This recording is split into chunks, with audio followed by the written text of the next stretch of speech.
Il y a 70 ans, j'étais au lycée, ce qui fait à peu près un tiers du temps que notre pays existe. À l'époque, j'avais deux choses en tête, les filles et les voitures. Comme je n'avais pas beaucoup de succès avec les filles, parlons des voitures. Imaginons que je vous laisse chacun choisir la voiture de vos rêves. Vous choisissez la couleur et elle sera livrée chez vous demain avec un joli nœud dessus. Mais il y a un piège, c'est la seule voiture que vous aurez dans votre vie.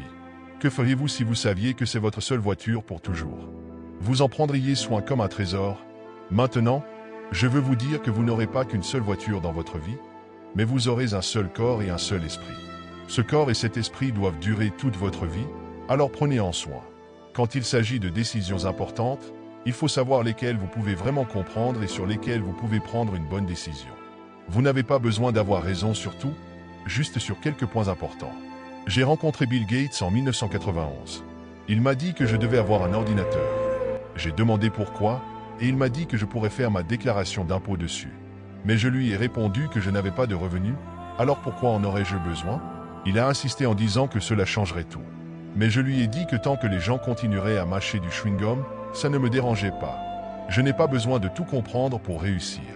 Il y a plein de choses que je ne comprends pas, mais il y a aussi plein d'opportunités. Par exemple, Ted Williams, un célèbre joueur de baseball, a dit que pour bien frapper, il faut attendre la bonne balle. En investissement, c'est pareil, je n'ai pas à tout comprendre, je dois juste attendre la bonne opportunité. Si vous comprenez bien certaines choses, vous pouvez réussir. Jeff Bezos, qui a créé Amazon, a fait un travail incroyable. Mais je n'ai pas besoin de comprendre Amazon pour réussir. J'ai compris d'autres entreprises comme Coca-Cola, qui existent depuis 1886. Chaque jour, il y a 1,8 milliard de boissons Coca-Cola vendues dans le monde. Si vous ajoutez juste un centime de plus par boisson, cela fait des milliards de dollars par an. C'est ce genre de décisions intelligentes que j'aime prendre. Donc, trouvez ce que vous comprenez bien et concentrez-vous dessus. C'est ce qui rend les choses spéciales. Qu'est-ce que vous partagez qui rend cette amitié si satisfaisante pour vous deux? Je pense que nous sommes tous les deux très curieux du monde. Même si nous venons de deux endroits différents, ils sont quand même connectés. Nous avons passé environ 10 heures à parler lors d'une visite qui devait durer seulement 1 heure, le 5 juillet 1991. La maman de Bill avait d'autres choses à faire, et nous n'avions même pas fait la moitié de ce que nous avions prévu. Le gouverneur de Washington est même venu nous voir, et les discussions ont continué dans la chambre. Ce qu'il faut retenir, c'est qu'on s'amuse beaucoup ensemble. Je pense que chaque amitié devrait être amusante. On trouve le monde tellement intéressant qu'on adore partager nos idées et nos expériences, et ça nous fait vraiment plaisir. Bon, nous avons beaucoup de questions. Nous ne voulons pas oublier le public, alors quelqu'un veut-il commencer? Peut-être quelqu'un au balcon, pour que vous sachiez que nous ne vous avons pas oublié. C'est difficile de voir d'ici, mais y a-t-il quelqu'un avec une question? D'accord, commencez où que vous soyez. Oui, numéro 6. Je voulais vous demander, puisque vous parliez de votre amour pour la lecture, s'il y a un livre en particulier qui a changé votre vie ou votre façon de penser. Un livre a vraiment changé ma vie. C'était un livre écrit par un professeur qui a enseigné ici à Columbia, Benjamin Graham. J'ai lu son livre L'investisseur intelligent quand j'avais 19 ans. J'étais déjà intéressé par les investissements. La première question que je me pose quand je regarde une entreprise, c'est « Est-ce que c'est important et est-ce facile à comprendre ?» Beaucoup d'entreprises ne passent pas ce test. Bill, lui, cherche des questions difficiles pour aider la société, où l'intelligence et l'argent peuvent faire une différence, même si ça prend du temps. Moi, je préfère chercher des choses faciles, comme des obstacles bas à franchir au lieu de sauter par-dessus de grands obstacles. Ça peut sembler logique quand on parle d'investissement, mais la lecture est très importante.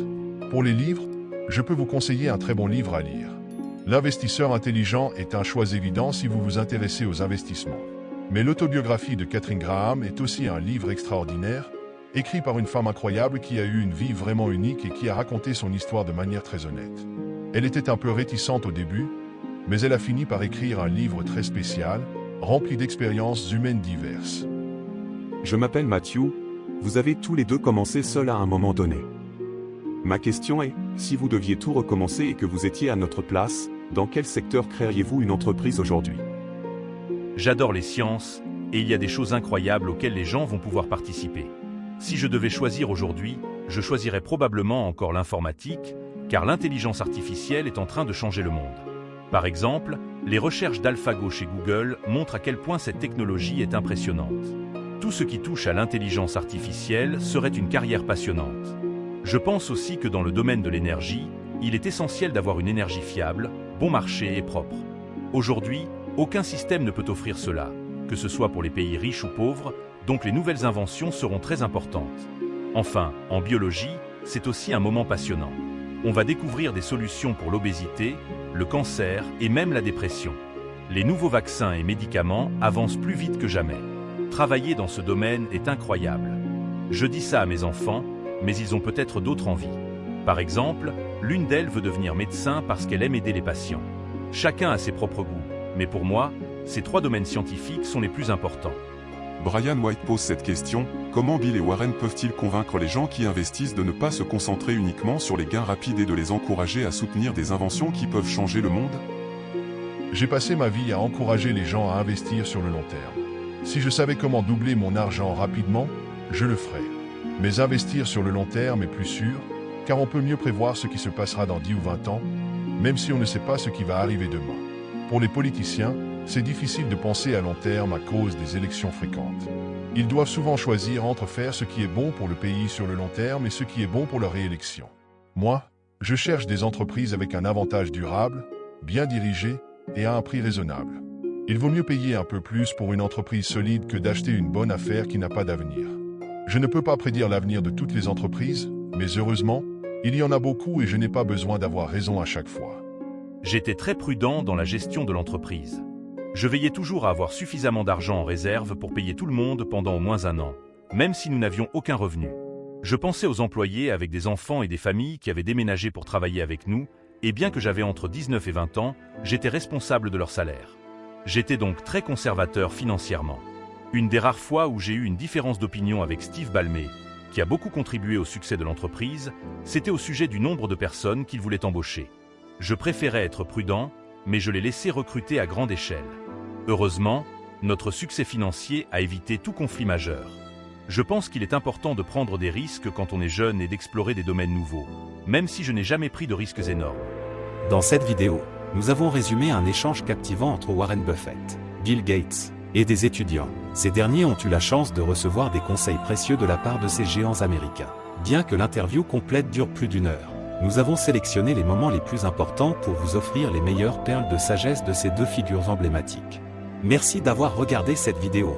Nous espérons que les conseils de Warren Buffett et Bill Gates vous inspireront et vous guideront dans vos propres projets et aspirations.